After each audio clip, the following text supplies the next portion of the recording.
Hey, good morning and welcome to Breakthrough Walls. I'm Ken Walls and I'm your host, and I am fired up today. I've got an unbelievable human being on the show today.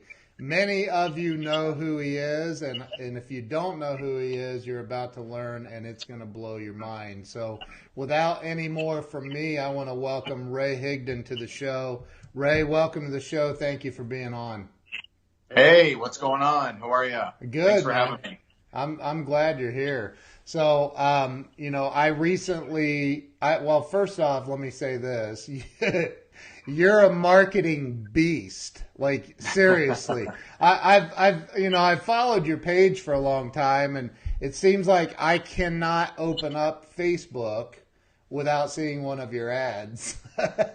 We're waiting for you to buy, brother. I mean, as soon as you buy, you won't see them anymore. Yeah. You still see them, but yeah, I know. I know how that works. If I click on it, you're going to follow me everywhere. So, but I That's think right. it's awesome, man, and you definitely have it down, and I'm sure, knowing a little bit about you, I'm sure it hasn't always been easy, and I kind of want to have you talk. I mean, this show's about helping people have a breakthrough and get unstuck, if you would. And I know Sure. that's what you and your wife do, is you help hundreds of thousands, if not millions of people around the world. And so let's start with, telling everybody where you were born and raised. Yeah, so originally from Seymour, Indiana. Go Colts. It's also the birthplace of John Cougar Mellencamp, which is, when he did the song Small Town, that's actually Seymour, where I'm from. Oh, wow. And yeah. And so I've lived here in Florida, which is where we live right now. I've lived here for over 25 years now. And that's where we're at. I'm here with I have 3 kids, married, and very grateful. So it's Seymour, Indiana? Yeah. Seymour, Yep. Indiana. So I'm in Ohio. So we Yep. have very similar weather. We're supposed to get hammered, I guess, later tonight. Yeah. That's awesome. Love it when that happens. It'll probably drop to 81 here today, so we're prepared.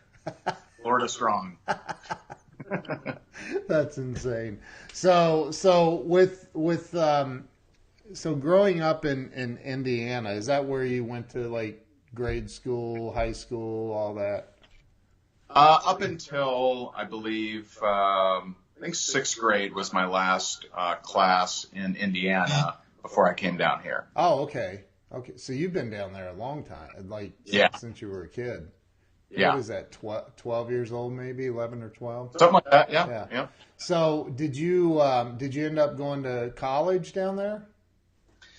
So my story with college is, I had my 2 sons pretty early on. So, at I think 19 is when I had my first kid. My ex-wife and I had our first kid.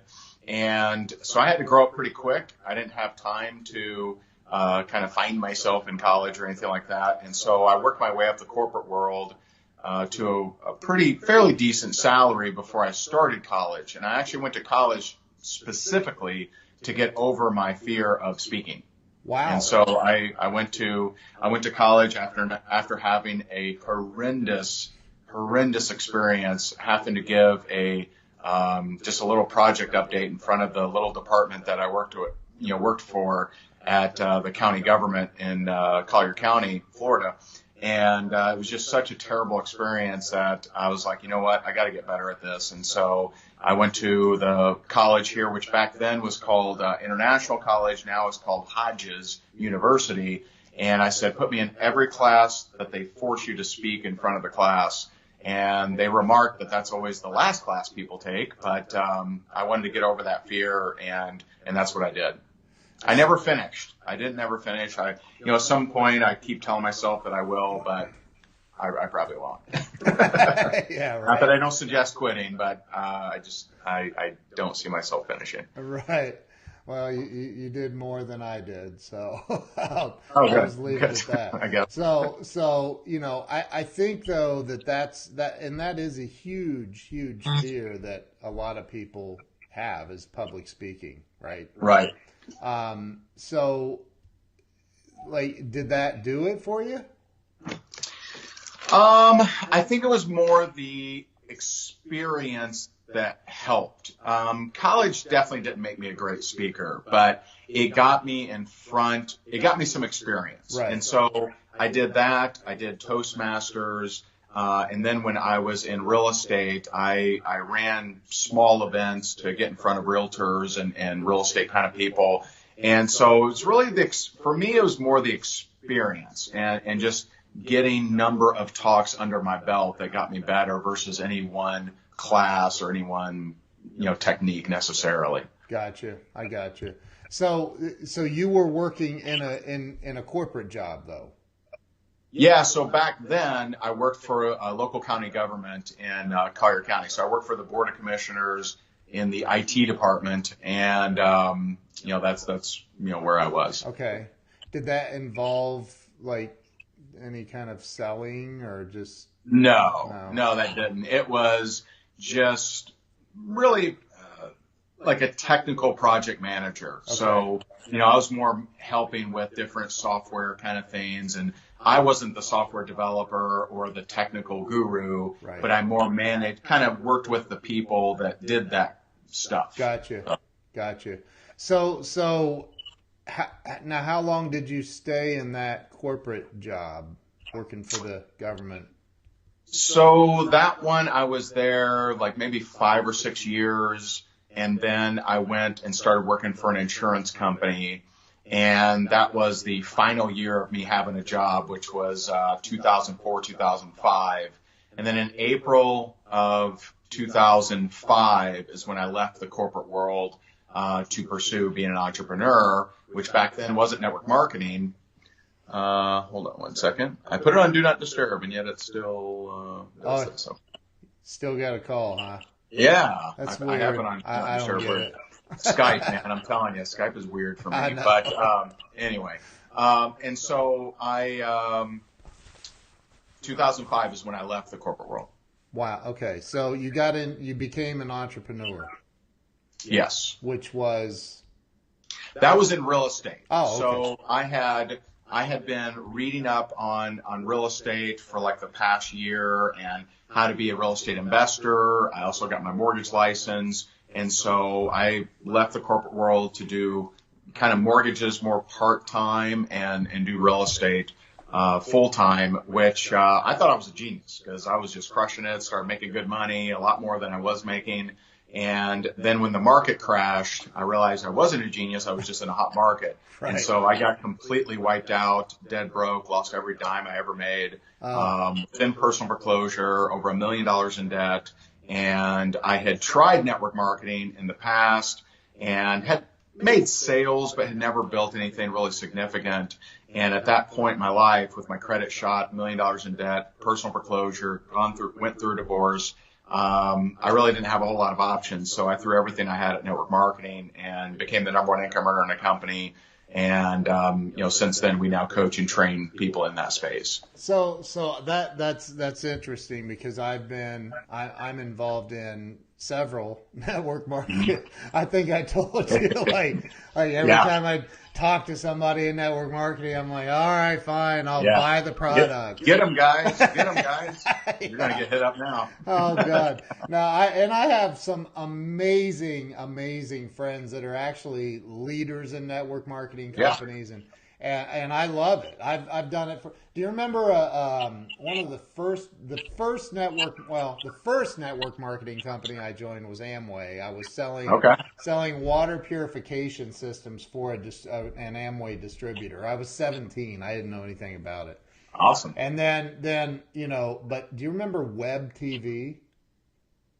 No. It was the first internet television set-top box that you could surf the net on this thing, right, on your TV. It was crazy. I made a lot of money, but it didn't last. But so a lot of people though, I've found a lot of people have tried some sort of MLM, some sort of network marketing. We've all heard that, oh, that's just one of those pyramid schemes thing, right? What do you think it is? What is the thing that makes, and I'm not asking you to give away free training today, by the way, but what is the thing that makes people go in and out of different network marketing companies, never really, I mean, because let's be honest, man, like 99% of network marketers don't make it. Mm-hmm. Yeah, 99% of business owners don't make it either. Right. And I think, for people to think that there's something special about network marketing success rate or failure rate is a mistake. I mean, 99% of restaurants don't make it. 99% of chiropractors don't make it. Right. 99% of realtors don't make it. And the only difference, so if we know that anything extraordinary, which I would consider an entrepreneur or a business owner extraordinary, if any of that's extraordinary, 99% of people fail, then some of your criteria for should you get involved or not is risk and reward and overhead. And so, years ago, there's something that popularized even the word entrepreneur, because entrepreneur used to not be a great word. Right. You'd say, oh, I'm an entrepreneur, and they'd say, oh, I'm so sorry to hear that. And, I hope you find something, right? I hope you find a job or something. Good luck, buddy. Do you need some, lunch money?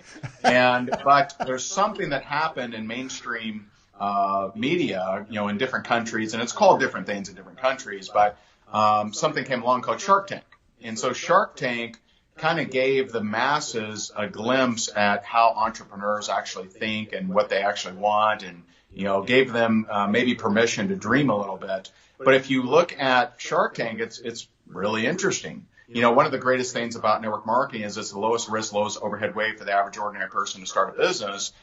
You don't have to go on Shark Tank and put it, half of your life savings into it and give the other half away to a shark for connections. You don't have to learn supply chain management, currency conversion. You don't have to have a trademark or patent attorney. You don't have to learn how to, ship it across state lines or how to scale your business once you're making, 10,000 almond butter cookies in your basement. You don't have to learn any of that crap. All you got to do is point people to a tool and say, hey, you open and taking a look at this or not?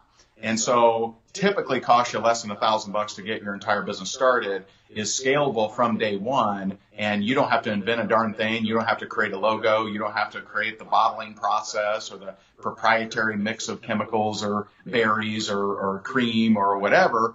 All you have to do is see if other human beings are open to your product, service, or opportunity, which I'll point out you have to do in every other business too. Except it just costs you a whole lot more. There's a whole lot more risk and a whole lot more overhead in every other type of business. And so it's great if you know that 99% of any entrepreneur, no matter what they're doing, is going to fail, then you may want to analyze your risk and your overhead and your reward. We have clients that have teams of over 500,000 people in their organization that have made hundreds of thousands of dollars a month for the last 14 years. And whether they roll over in bed or out of bed, that's not bad. But they came in on the same kind of risk and same kind of overhead that anybody else did for a few $100 and a little bit each month. They had that opportunity. And so I think the number one reason that people jump from thing to thing to thing to thing to thing is they just don't have clear expectations. And part of that low risk, low overhead is also a curse.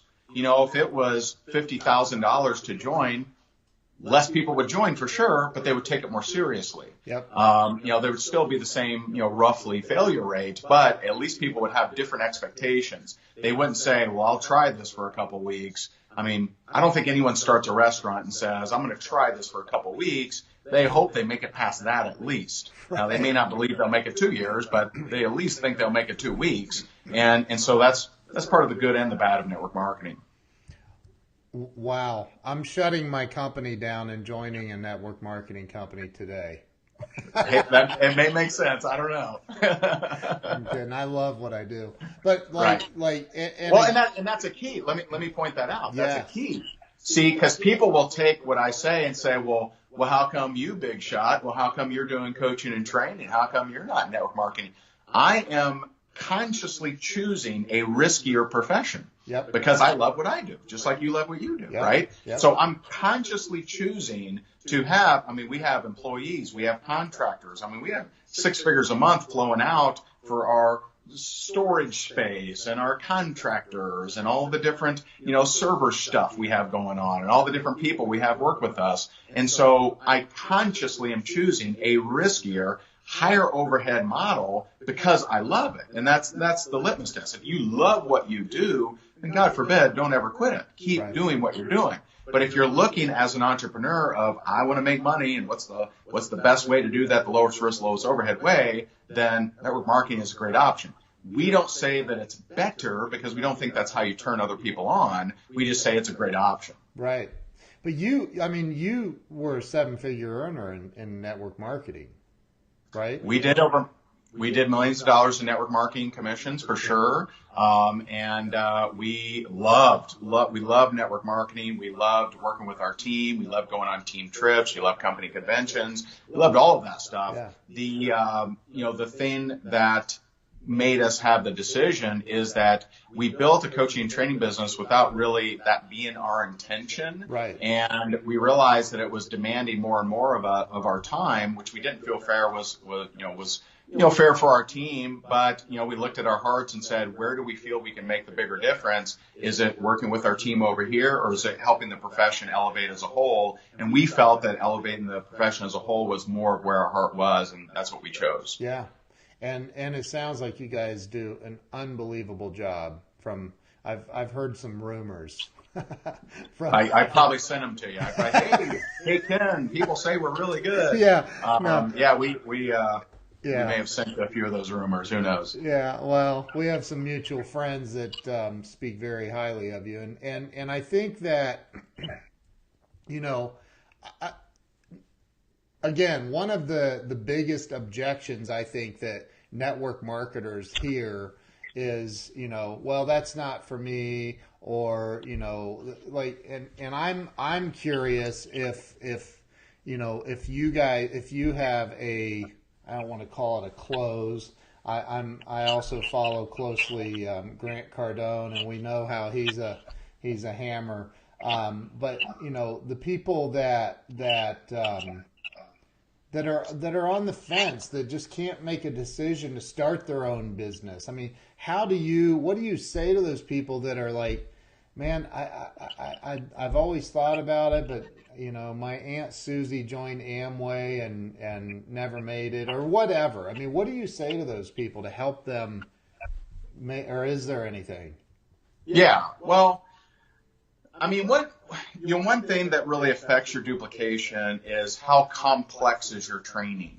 And so you aren't going to make hundreds of thousands of people in your organization super closers or NLP experts or, persuasionists, right? And so we make things very, very simple in that we're not, yes, we teach closing, but honestly, it's more about managing the energy and qualifying.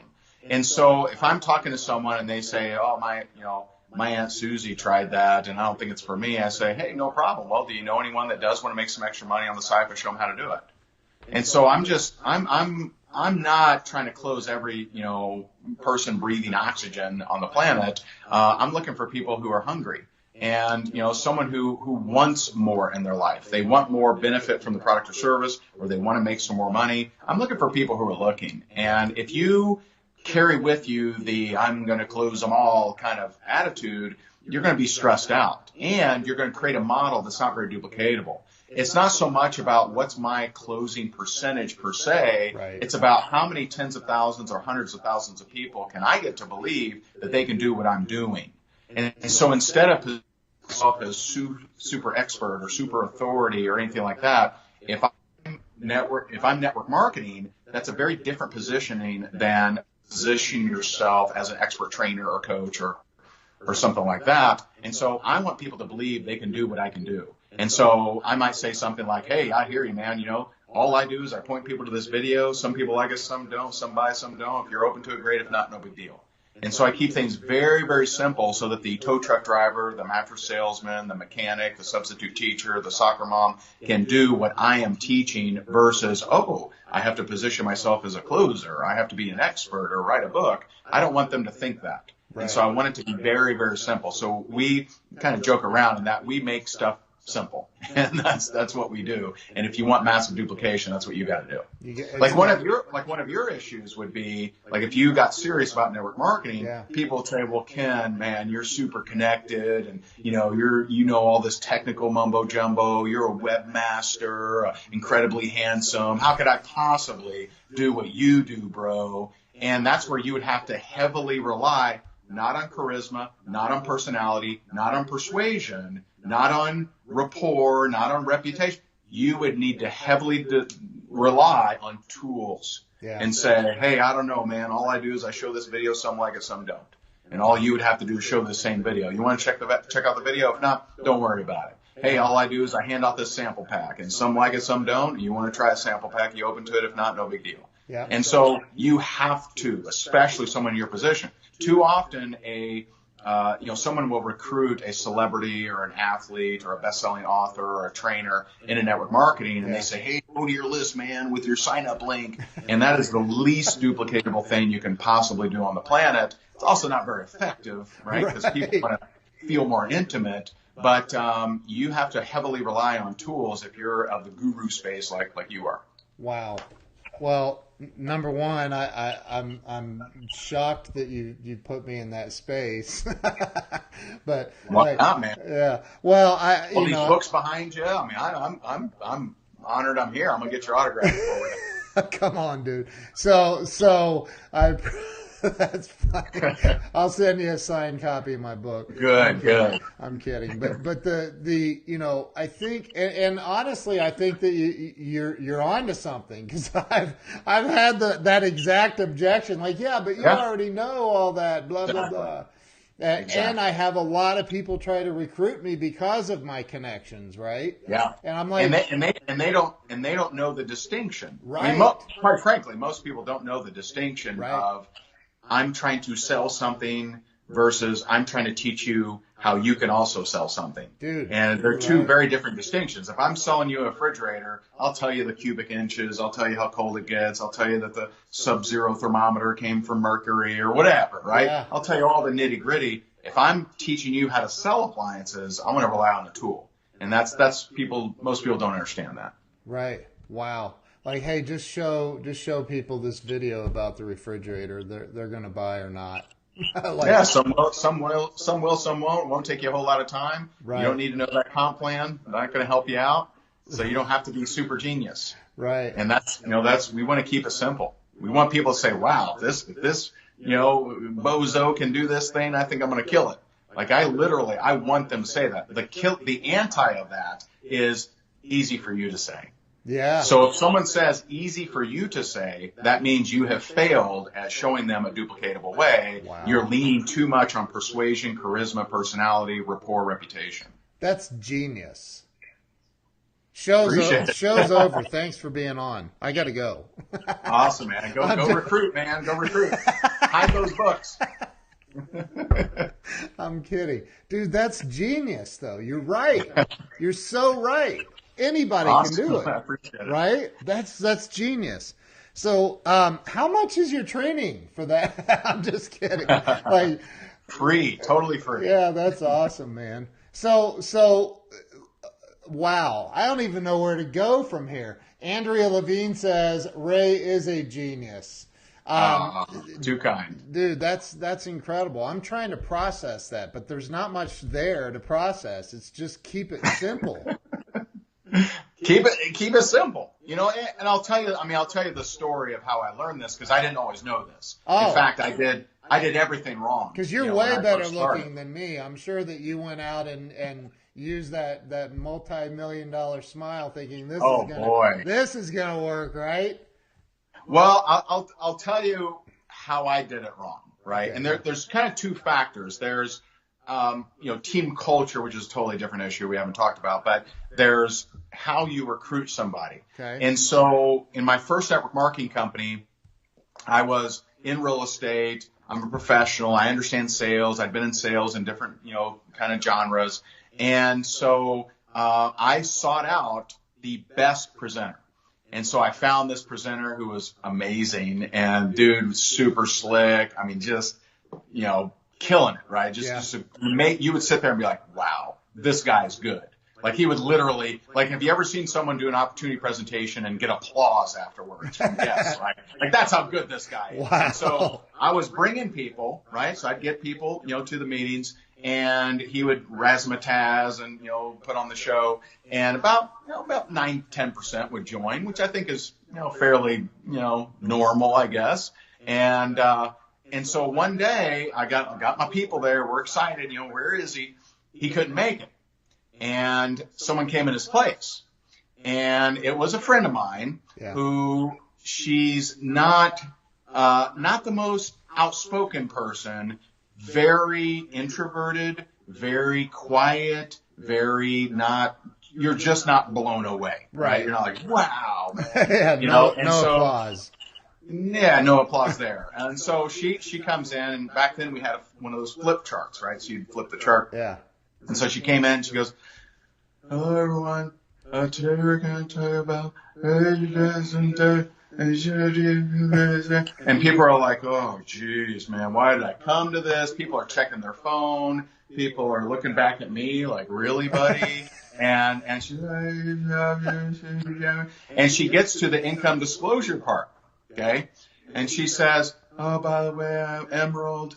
And Emerald, on the page, you'd see it, Emerald, average of $180,000 a year. Oh my God. So here's what happened. Every person in that event, they looked at Emerald, they're bored out of their mind, right? They looked at Emerald, they looked at $180,000 a year. They kind of, Emerald, $180,000. Then they follow with their line, Emerald, $180,000. Then they took their finger, Emerald. Oh my they got God. one eye. They got one eye in a finger. Yeah, Emerald, right.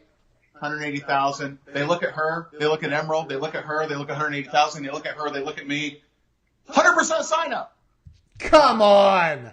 Why? Why would they do that? Right. They all said, if he can do that, I'm going to kill this thing. Dude.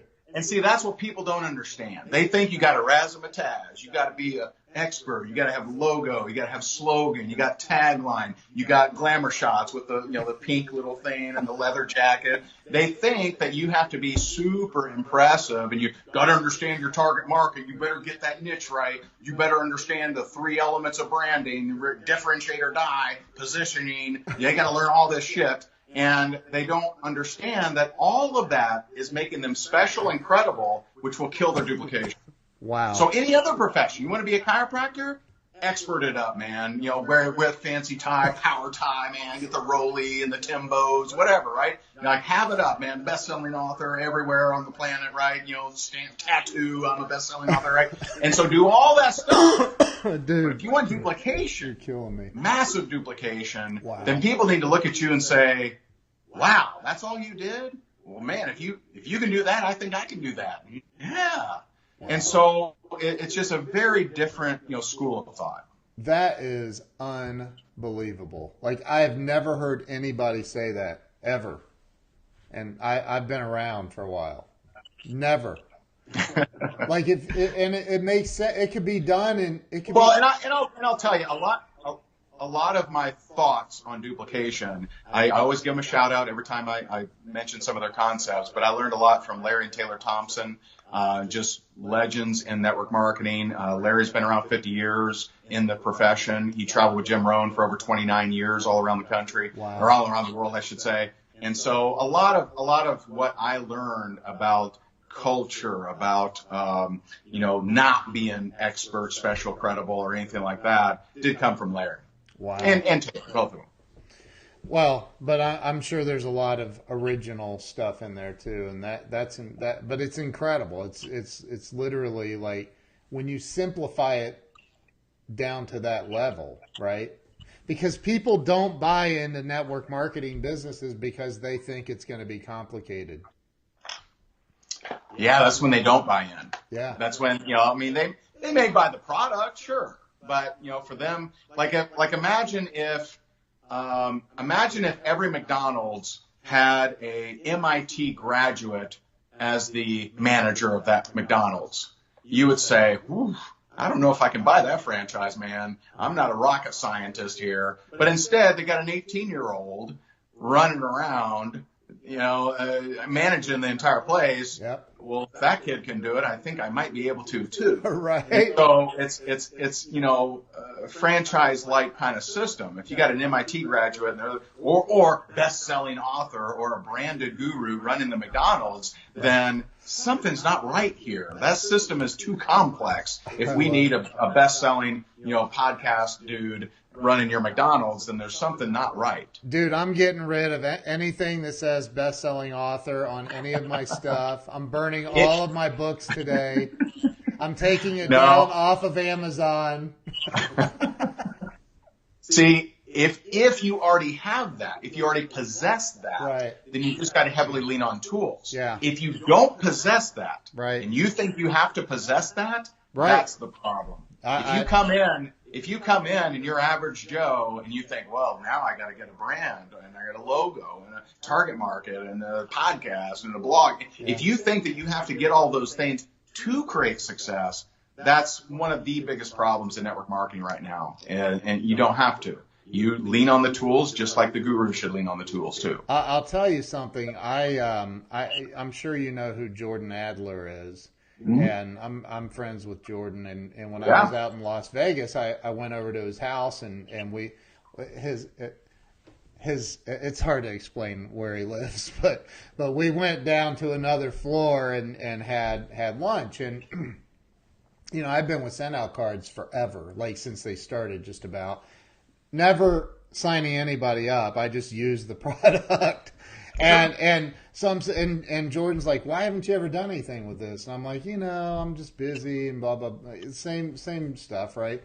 And he says, "Dude, just take a picture with people and send them a card." I go, yeah, but I mean, look at where you are, dude. You're the number one guy in the entire company, and da, da, da. He's like, "Yeah, you know why? I just take a picture with people and send them a card." Yeah, Jordan knows the stuff. I'm like, holy crap! So it's that That's it. That's the key. Simplify it. Simple's the key. If you're in a business where you're trying to get duplication, yes, that's the key. If you're a chiropractor, right? You have to stand out somehow. Yeah. You have to be the kid chiropractor, the mom chiropractor, the whatever sports chiropractor. Like you have to stand out because everyone's competing for that space, right? You're not trying to create other chiropractors. You're trying to stand out from other chiropractors. And people are learning that kind of branding advice and applying it over to network marketing because they're thinking transactionally. And you can't think transactionally in network marketing. That can't be your focus. It's got to be, how do I have a system? How do I have a franchise? How do I have something that anybody, if they plug in, can follow it no matter where they are in life? And that's the difference, is people are taking generic branding advice, rolling it into network marketing, pitching it, and people want transactions, they want signups, so they're buying branding, they're buying all these different things. And I'm not saying not to brand, but there's a way that you can do it to where it's not you coming across as an expert or a guru. Right. And that's the right way to do it. I see it. Like, I literally see the light. I've had an epiphany. I healed you. Wow. I don't think I ever need to do anything else ever again. Wear a ball cap, an old T-shirt, and just talk to people. I mean, honestly, I think about it from what you are saying literally could be, because, look, I'm a marketer, and it could, I think about, the clients I've met with and talked about doing websites and it seems like the ones that we end up not doing business with, and if I look back at it, it's because somewhere we overcomplicated the message. Yeah. We made it really, really, really difficult, where it's like, hey, dude, look, if I go to a chiropractor that says, well, first we're going to have to do x-rays, and we're going to put you through one of those coffin machines, whatever they are, that does the magnetic stuff, and then we're going to draw blood and do all this blood work. And dude, what? I feel a little stiff in my neck. I just need it pumped, man. Like Like that. I think people are overcomplicating things, not just in network marketing. Oh, yeah. No doubt. No question. A confused mind doesn't buy, and a confused mind doesn't move forward either. And so there are people that it just seems too complex. If your first instructions when you recruit someone is to go learn all this, then you're doing it wrong. You need to have pointed out, hey, by the way, if you want to build this business, you do exactly what I just did, which is show you that video or give you that sample pack or have you download this thing or read this thing or listen to this thing or whatever tool you decide on. Right. But if it's to go, all right, now go into the library and get 8 hours of training in, then you're just going to have very, very little duplication. God, dude, this is such a, if there are people on here that haven't shared this, I think you had the breakthrough. This is great. This is valuable, dude. I mean, seriously, I think about I'm 50 years old. I know I don't look it, but I'm 50 years old. Not at all. Yeah. So, but people approach me and they're like, well, hey, we want, I've made millions of dollars, not in network marketing. I've spent millions of dollars probably in that, but people will approach me and like, oh, we want you to talk to the owners of the company. The CEO of the network marketing company wants to meet you and blah, blah, blah, or this, all kinds of different things. Right. And we want you to talk to the dude, I don't want to talk to the millionaires in your company. I've never been a millionaire in network marketing. I want to talk to the average guy that's really making it. The guy that was facing foreclosure that figured out the secret, right? And because that's simple. If I can listen to Joe the plumber talk about how I got rid of my plumbing business and just started, selling oil and potions and stuff. Yeah. But right. There you go. But right? Yes. Yeah. The story, if the only stories you're highlighting, you're only highlighting their ups, then you got a problem. Yeah. Now the truth is people are cool with your ups if they're aware of your downs. Yes. And so, that's one thing, like when we were building our house here, I did a lot of lives while we were building it, but I never did a live without sharing that, hey, a few years ago I was in foreclosure, I was dead broke. And that's why I didn't get any hate. So I literally got no hate comments or anything. I was waiting for it. I never got any. But, people, they're cool with your ups if they're aware of your downs. So if they would have said to you, and some of those $1 million earners probably did come from very modest beginnings, but they just didn't share that with you. Right? They should have said, hey, this guy was, born dyslexic and, had his foot crushed by a train and was on the brink of bankruptcy and now he's $1 million earner. You would have said, ooh, I want to talk to that person. Right. So you don't, it's not just about how awesome am I or how awesome are we. It's where did we come from? Where's the gap from where we came to where we are now? That's what makes it intriguing. It's the story. It's everything you're saying. It's simplifying it. So, sorry, we live in Ohio, so it's bronchitis season. So we've got this bronchitis rolling all over the house.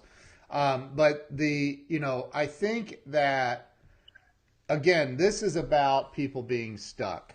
And for you personally, and I've been in foreclosure, I've been through all that stuff, right? So when you were there, when you were at that point where, they're showing up, serving you foreclosure papers or what, I don't know how far it went. I had a car repossessed in front of employees one day. That was awesome.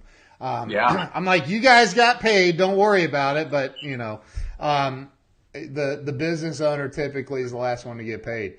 But, so when you were there, how long were you there? How did it, was it a long, did it last for months and months and months, or was it like this, it happened and you're like, in 2 days, I was like, nope. No, I would say probably about a year that, I was just, kind of lost, I was kind of depressed. I was drinking pretty heavily. I was maxing out credit cards. It sucked. Yeah. So for about a year, I was in a really, really bad place. I remember, I'd gone through a divorce. had started dating Jess, and I mean, we would only go out. She was paying my utility bills. So, my beautiful wife, Jessica, we were dating back then. She was paying my utility bills, and we would go out once a week to Bar Louie for dollar burger night, and sometimes splurge on the quarter for guacamole extra, right? Yeah. And so I remember those days. For about a year, I was pretty lost. And I got, it was a combination of just being, sick and tired of being sick and tired. And long story short here, I hadn't talked to my dad in 13 years, and I actually went up, and saw him and repaired that relationship at least a little bit, and came back. And by releasing some of that past garbage, I had a new future, a new opening. And so I decided to fill that by getting off my butt and going to work. And that's what I did. So you were a realtor at this point. This is 08, No. 09? What's that? Was this around 08, 09, somewhere in there? Yeah, it was. I wasn't a realtor. I was a real estate investor. Oh, okay. So I had rental properties. I was at least attempting to flip homes, at that point. And it was right in 2008, 2009 is when I had that. I mean, 2009, I made a total of $19,000. And then did better from there. Yeah, I remember those years. Was there a moment when you realized, holy crap, I think we're going to make it?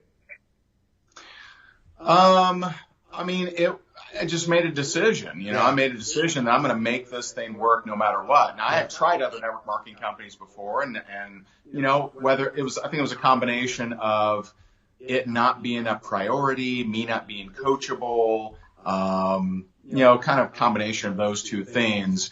But, I just decided I'm going to make this damn thing happen. I'm going to make it work. And so didn't matter to me. I didn't care how long. I had a conversation with Jess, and I said, we're still dating at that point. I said, hey, I just want to let you know for the next 2 years, it's going to be hell. I'm going to be on the phone nonstop. I'm going to be locked away in the room there, just making phone calls and making this thing happen. And I'm sick of you paying my bills. I appreciate it, but I'm sick of you, providing for me, and I want to provide for you. And it's going to get intense around here. You've never seen me at this level of intensity. I had read a book called Go for No, which I've now co-authored a book with those guys. But I went for 20 no's a day. I did 1 to 2 videos every single day. For a period there, I was doing 1 to 2 meetings a day as well. I mean, I was just going after it. And so all of that activity, I got to, 10,000 a month, my 5th month, 40,000 a month, my 7th, 50,000 a month, my 10th, and just kept going from there. I share that though, because, and I always, give this disclaimer. Some people say, well, I've been in my company for 5 months, so I'm not at 10,000 a month. Well, you got to keep in mind, I went full time as an entrepreneur in 2005. Yeah. 2008, I'm in foreclosure. I'm dead broke. I'm $1 million in debt. Right. So it didn't happen for me in 5 months. It happened in like 4 years for me to get to any kind of income, really. And then from there, my first $1 million year was 2013. And so, that was 8 years as a full-time entrepreneur. It took me to get to $1 million. And some people say, well, I've been in my company 8 years. Have you actually been full-time? Right. I'm talking full-time. Right. I'm talking the full, other full-timers are scared of my level of full-time. And I was going crazy, right? I was working my butt off for 8 years to get to that level. Right. But in the meantime, dead broke, $1 million in debt, personal foreclosure. And so it wasn't just a skyrocket to the top. It was a lot of ups and downs. What do you think makes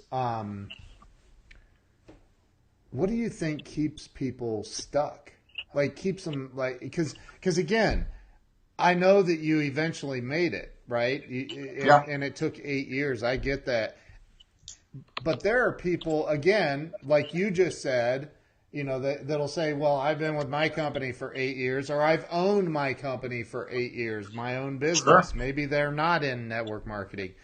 Sure. And we see people like Eric Worre, which I love the dude. I look up to him. He's created such an incredible movement. And what you're doing is such an incredible movement.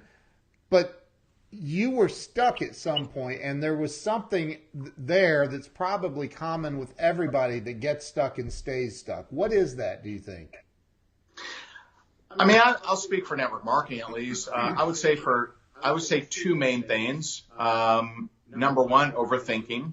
And so they're thinking about what to do. They're thinking about it. They're thinking, should I do this? Should I do this? Should I do this? And overthinking. But the simplest answer is a protection of their self-image over the possibility of making an impact.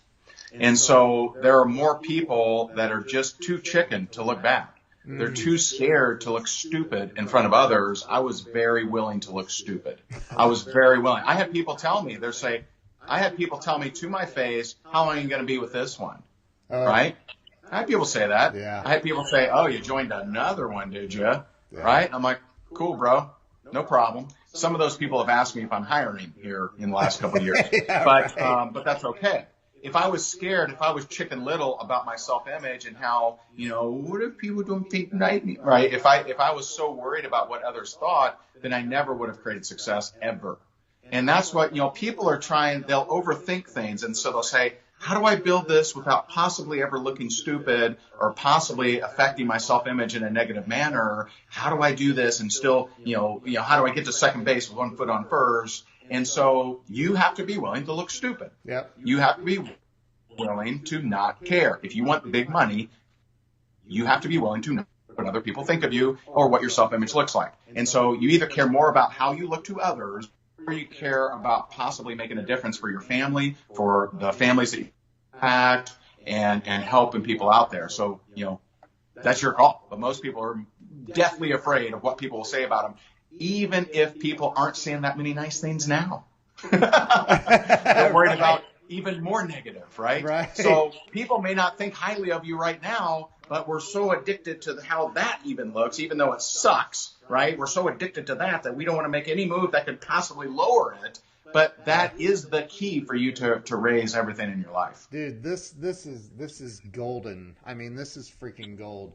You're making me think, like, I stayed stuck for so long because I was living in my 20s. I made millions and then, became homeless and broke and staying at a buddy's house. And he was a retired doctor, so we lived in a nice place. It was his place, and I didn't have a job and didn't pay anything to be there. But then eventually one day he's like, dude, you need to get the blank out of my house.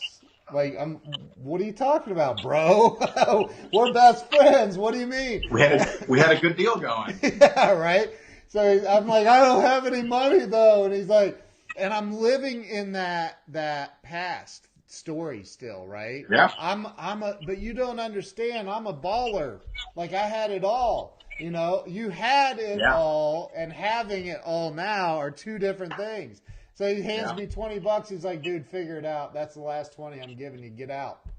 And, dude, I had to go knock on doors that day and look stupid. Awesome. At least I thought. Good for him. Right? It wasn't. It's what it takes. Yeah. It's what it takes. I love it. You're right, man. I love this, man. So if somebody, and I ask this, and I don't want to keep you on much longer, but I appreciate you coming on. You've dropped some freaking gold today, man. But and I ask this question of everybody that comes on the show. If somebody called you and said, because I know you've been here, they said, Ray, look, man, my electric's being shut off tomorrow. My car was repossessed last week. I can't buy food for the kids, and I just don't know. I'm stuck, man. I don't know what to do. Nobody will give me a loan. I'm just done. I don't know what to do. I mean, besides going and getting a girlfriend that'll pay your utility bills for you. Or a doctor to let you live with them. Boom! Nice. I love it, dude. Okay, so besides those two things. Wow, I love the way you just threw that right back at me. So, besides those two things, what would you say to that person, like, to help them get, because you and I know it's right there, right? It's what you said a minute ago, the decision. But in that moment when you can't pay your bills and you're losing all your shit and your electric's getting shut off, everything, it's not easy to get unstuck mentally. No, What do no. you say to them? I mean, I would tell them two things. Well, actually, the very first question I would actually ask them is, are you coachable? Because some people are coming to bear their wounds, Yeah. and they want those wounds to remain. So they wear their battle scars, and no matter how bloody, they wear them, and they don't want a bandage. And so they want to wear it because maybe it serves them for pity reasons, maybe it serves them for handouts, maybe it serves them for gifts or loans or whatever. And you're just not going to guilt your way or get people or sob story your way to success. It just doesn't work that way. And so very first step is, are you coachable? And am I able to shoot you straight and tell you what's actually going to help you, or are you more telling me your story because you feel better saying it?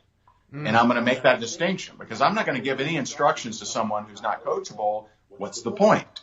What's the point in doing that? I'll go talk to the wall, or I'll talk to my Havanese Bella out there. And so I'll ask if they're coachable. And if they're coachable, I'll say, well, two things. Number one, nothing but up from here. And number two, you need to ask yourself, how can I get out of this situation, and think about value? Instead of handouts, loans, entitlements, grants, instead of all of those different things, how can you provide value to the marketplace? Is it mowing lawns? Is it folding laundry? Is it doing dishes at a restaurant? Is it going and becoming a telemarketer? Like, those guys are always hiring, right? Yep. And so, what is it that you can do? I realize you want a ball shot call, but you're not in that space. You are in a space of you have to get something coming in, or you just got no options. And it may benefit them to learn some of the other stories of struggle, some of the other stories of people who are living out of their car who still happen to make it. And so I might have them do some homework there and look up some stories of rags to riches and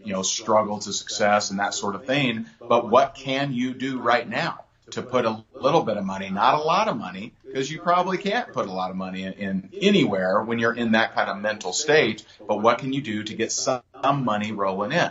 And it may not be network marketing riches, it may be dishwasher riches for now. Right. And you just continue to work and work and work, and so that you put time in to build the dream of yours. Dude, brilliant. Again, Gary V talks a lot about this, taking things out of your basement and sell it. Sure. List it on eBay and sell it today. You can have cash today. I've had people to join when we were building a network marketing organization. I had people sell jewelry, furniture, bicycles, musical instruments, DVDs, Game Boys, or game systems, right? I had people sell all kinds of stuff. So absolutely. Dude. If they have stuff to sell, then yeah, for sure. Yeah. I love it, man. I love it. Well, first off, tell me a little bit more about your company and what you and your wife are doing. Yeah, so we coach and train network marketers. We personally work and coach leaders and work closely with them. But we also have a group that we call Rank Makers, which in the first 7 months of 2018 helped 2,800 people rank advance. And so we work with people on a very consistent basis inside of that group. We have over 13,000 in there. And that's, I go live in there every single day. I have since the first week of July 2017. And we give them an action step and training. And that's kind of our focus of how we're helping network marketers at any kind of level, really. And then we also have a mastermind program where we work with bigger leaders. Wow. So you doing some speaking engagements, stuff like that too, right? Yeah. Jess and I we're speaking, we're featured speakers at Eric's GoPro here in a couple of weeks. I'm a speaker at Russell Brunson's Funnel Hacker Live event here in, I think, February. And so, we speak for different companies. We do speak at different events. I'm not an on the road full time speaker, although I used to be 22 days a month on the road speaking. Wow. I don't do that anymore. I got 3 kids. I like seeing them every now and then. Yeah. But for certain events and certain companies, we'll certainly speak. Well, you've got some huge fans on here. Kathy Rickley, she's posting. Awesome. She's posting the link. Andrea Levine is in. I have a lot Nice. of friends that are in Rank Makers with you. Oh, so, awesome. yeah, that's awesome, man. That's so awesome. So, how can everybody follow you? Yeah. So, I mean, on Facebook, it's facebook.com/Ray Higdon page. And then if you wanted to know more about Rank Makers, we do open that this week. It's just rankmakers.com. It's a play on Rainmakers, but it's rankmakers.com. Wow. Love it, man. Love it. And you're on Instagram. Yeah. Yeah. Somewhere. Yeah. Yes, I love your stories on Instagram. So, anything else that you'd like to share with people to help them get unstuck if they're stuck? Yeah, I mean, especially if you're a network marketer, I mean, who we really represent, just stop overthinking it. See if someone's open. If they're open, great. If not, no big deal. Go on to the next person. Don't overcomplicate it. Don't think that you need to know some huge amount of things before you build a successful network marketing organization. I know people that are making over $100,000 a month that still can't explain their comp plan. That's just not a requirement for the bank to cash your check. They never asked. They said, "Now, Ray, explain to us exactly how this money was." I'm like, I don't know. So you don't have to be a guru. You don't have to be an expert. You don't have to be an authority. You don't have to be an influencer. You can build a very successful network marketing business by just utilizing the tools and having a great culture where people feel good, regardless of their level of desire, level of result. And that's what we show people how to do. Wow. And look at you. It's just that simple. I mean, it's simple. I know. I love it, man. It's freaking awesome. So Kathy said something about Ray's hashtag Free Coaching Friday. Oh, yeah. So Yep. What's that? So most Fridays, unless I'm traveling, I do a Free Coaching Friday at 10 a.m. Eastern on my Facebook page. On your fan page? Fan page, yeah. Okay. Yeah. Awesome. Dude, thank you. Welcome. Thanks for having me. Thanks for having me man, I'm glad we're connected. You're a great Yes. guy. It's good to get to know you even better. So thank you for taking the time. Appreciate it. You got it. Well, thanks for having me. Thanks, everyone. Thank you to everyone who's been on here. Thank you for sharing this. Hang on one second, Ray, and we will see you guys tomorrow. Have a great day.